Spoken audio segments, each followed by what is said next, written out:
우병우 전 민정수석의 두 번째 구속영장 결국 또 기각이 됐습니다. 우 전 수석의 법원 출석 모습과 구속영장 기각 후에 나오는 모습을 저희가 영상으로 정리를 해봤습니다. 함께 보시겠습니다. 두 번째 영장 심사 받는 것에 대해 어떻게 생각하십니까? 오늘은 신문 받아서 들어갈게요. 실제 비리 의혹 보고받은 적 있으십니까? 없으십니까? 모든 혐의 부인한 취지세요? 영장이 자꾸 기각되는 건 본인이 청렴해서입니까? 검찰이 의지가 없어서입니까? 신경 그동안 수고 많이 하셨습니다. 민정수석으로서 할 일만 하셨습니까? 특검 시작되면 1년은 더 수사받으실 수도 있는데 지나치다고 생각 안 하십니까? 자, 다음에 얘기합시다. 고생하셨습니다. 자, 궁금한 점이 있습니다. 김태현 변호사님. 네. 몇 번 이런 비슷한 언급을 하셨어요. 네.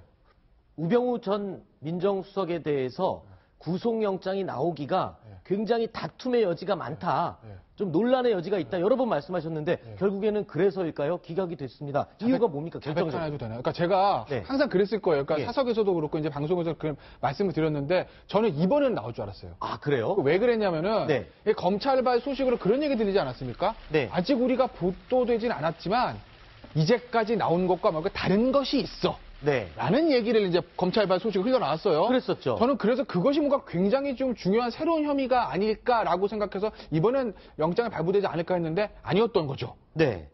아무것도 없었던 겁니다. 예전과 똑같았던 거예요. 결과적으로는. 그렇군요. 법원에서 이런 얘기를 합니다. 혐의 내용에 대해서 범죄 성립을 다툴 여지가 있고 증거인멸의 도주 우려가 없다.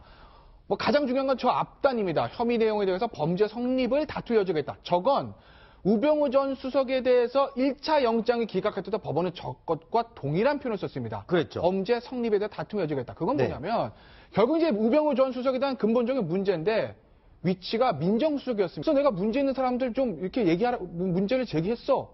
그게 무슨 잘못이지? 나는 정부수석, 경제수석이 아니고 민정수석이야. 이런 얘기를 아마 했을 겁니다. 그렇기 때문에 그것이 과연 민정수석으로서 인사에 개입하는 건 어느 정도 용인되는 것 아닐까라는 것이 아마 우병우 전 수석의 주장이었을 거고 그 부분에 대해서 법원이 그렇기 때문에 범죄 성립, 즉 직권남용이라는 것이 성립한다고 단정할 수 없다. 아마 이렇게 판단을 한 걸. 그러면 지금 말씀하신 내용에 의하면 혐의 내용에 대해서 범죄 성립을 다툴 여지가 있다. 그러니까 이거는 지금 문제가 있을 수 있다라고 한다면 그럼 자, 증거인멸 및 도망의 염려. 자, 도망의 염려가요.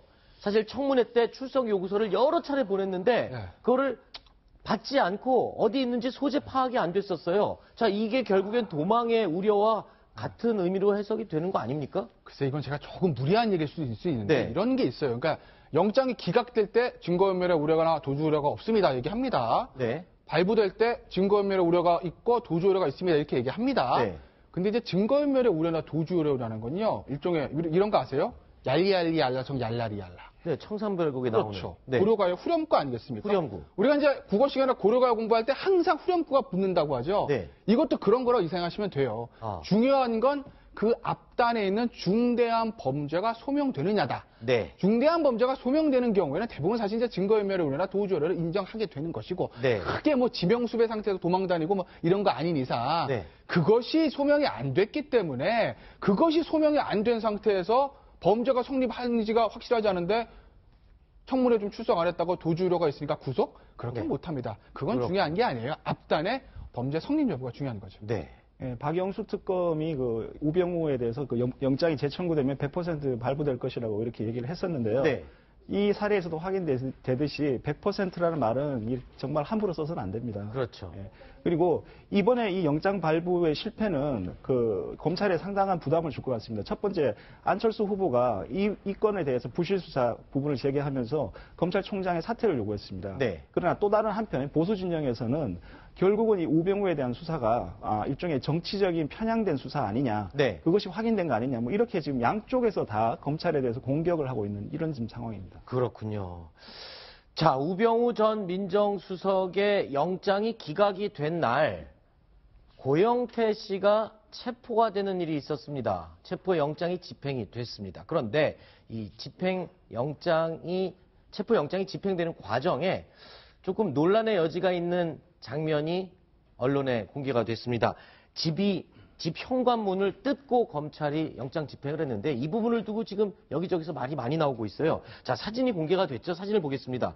지금 검찰에서 체포 영장을 집행하기 위해서 철문, 현관문을 뜯고 들어간 모습입니다. 이에 대해서 지금 고영태 씨 그리고 고영태 씨의 변호인 측에서는 굉장히 강력하게 불만과 항의를 표하고 있는 상황인데, 자, 이게 지금 어떤 혐의로 어떻게 이렇게 된 겁니까? 이게 지금 자, 그렇게 체포할 수 있는 건지가 궁금하거든요, 먼저. 예, 일단은요, 고영태 씨 네. 혐의부터 제가 말씀을 드리면, 네. 인천본부 세관장 인사 개입을 했다는 겁니다. 네, 네. 알선수재. 이건 거의 지금 밝혀진 예, 부분이죠. 그거는 이제 어느 정도 나와 있는 것 네네. 같아요. 뭐 일종의 로비스트 역할을 했다는 거죠. 네. 그러니까 어떤 사람으로 한테 인천본부 세관장에 누구누구 좀 임명을 해 주십시오. 네. 이런 부탁을 받고 돈 한 3천만 원을 받은 다음에 뭐 최순실 씨한테 부탁해서 그 사람을 인천본부 세관장으로 앉힌 거 아니냐. 실제로 네. 그 사람은 인천본부 세관장에 앉았다가 올 2월에 사퇴를 했습니다. 네. 그렇게 이제 알선수재 혐의를 가지고 있는 건데 검찰이 전격적으로 체포한 건 현행범 체포나 긴급 체포가 아닙니다. 정식적인 법원의 체포 영장을 발부를 받은 것이죠. 네. 그래서 영장을 집행을 한 건데 저 문이 이제 뜯긴 부분에 대해서 만약에 저게 이제 긴급 체포나 현행범 체포라고 하면 약간의 문제를 삼을 수도 있으나 검찰 설명 이런 거죠. 법원에서 정상적으로 체포 영장을 발부받았다. 네. 우리는 그 영장을 집행하러 고영태 씨 집에 갔다. 네. 근데 그 집 안에 고영태 씨가 있는 것이 확인이 됐는데 문을 열어주지 않는다. 네. 그럼 우리는 어떻게 해야 되나? 매뉴얼이 있는 대로 영장 집행을 해서 문을 뜯고 들어갈 수밖에 없다. 그래서 체포영장을 집행을 한 것이다. 라는 것이 검찰의 설명이고 저 개인적으로 이 과정에서 아무런 법적 하자는 없다고 봅니다. 그렇군요. 조금 전에 말씀하신 그 세관과 관련된 인사청탁 의혹, 그 내용을 다시 한번 저희가 그림으로 정리를 해봤습니다. 선배를 인천본부 세관장으로 승진시켜달라라는 부탁을 받으면서 현금 2천만 원을 2천이군요. 예, 예, 정정하겠습니다. 2천만 원을 받은 혐의를 받고 있는 고영태 씨. 자, 검찰의 체포 영장 집행으로 오늘 체포가 됐습니다. 자, 체포가 되면 지금 어디 있나요, 고영태 씨는? 고영태 씨는 지금 검찰에서 체포영장으로 집행이 됐기 때문에 48시간 내에 검찰에서 수사를 받고 48시간 내에 검찰은 구속영장을 청구를 해야 됩니다. 지금 그러니까 검찰청에서 조사를 받고 있습니다. 네. 자, 고영태 씨의 변호인에게 저희가 전화를 한번 해봤습니다. 도대체 어떤 생각을 갖고 있는지. 그런데 억울하다는 입장을 밝히기는 했는데요. 지금 저희가 이야기를 나눠본 것처럼 정당한 검찰의 영장 집행이었다. 이렇게 결론을 내리겠습니다. 자, 허만섭 신동아 차장 그리고 한상준 동아일보 정치부 기자 이 두 분은 여기까지만 이야기를 듣도록 하고요. 이어지는 코너에서는 김정봉 전 NSC 정보관리실장 그리고 김기호 경기대 정치전문대학원 교수 두 분이 함께하겠습니다. 오늘 말씀 수고했습니다.